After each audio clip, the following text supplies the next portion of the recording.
Alors, Monde Kimoné, c'est une forme de pièce d'anticipation, comme on dit un roman d'anticipation, puisque ça met en scène un monde qui n'existe pas, a priori, qui est un monde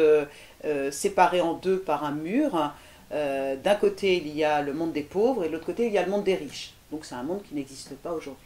Et un jour, un homme, que j'appelle l'homme dans la pièce, va traverser le mur et va arriver en plein milieu de la grande soirée de la Biwi Bank, la soirée d'anniversaire de la banque qui donc contrôle toute cette société, et va interpeller le vieux grand directeur de tout pour lui demander d'effacer sa dette. Et le vieux grand directeur de tout va refuser, et l'homme va menacer de s'immoler par le feu. Et avant cela, il va demander à K, la fille, l'héritière de la famille, la fille du vieux grand directeur de tout, de s'occuper de sa fille Léa, qui est de l'autre côté du mur dans le monde des pauvres. Voilà, et la pièce commence comme ça. Alors, le projet de Monde Kimoné est né après une journée que j'ai passée dans une grande entreprise de vente de crédit à la consommation, et notamment dans les services de contentieux et de recouvrement, dont la violence des échanges en milieu tempéré, pour reprendre ce titre, m'a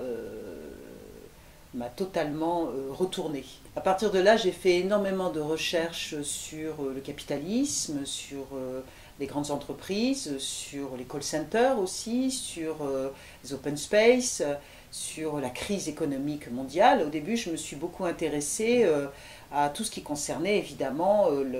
les subprimes,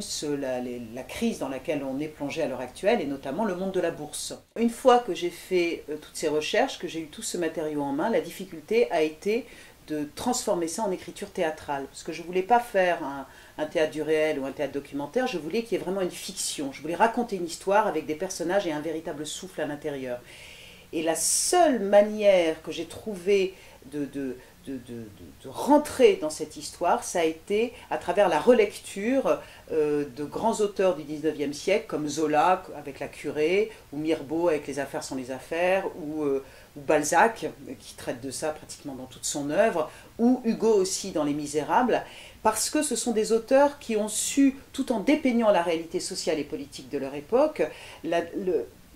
se saisir de ça avec un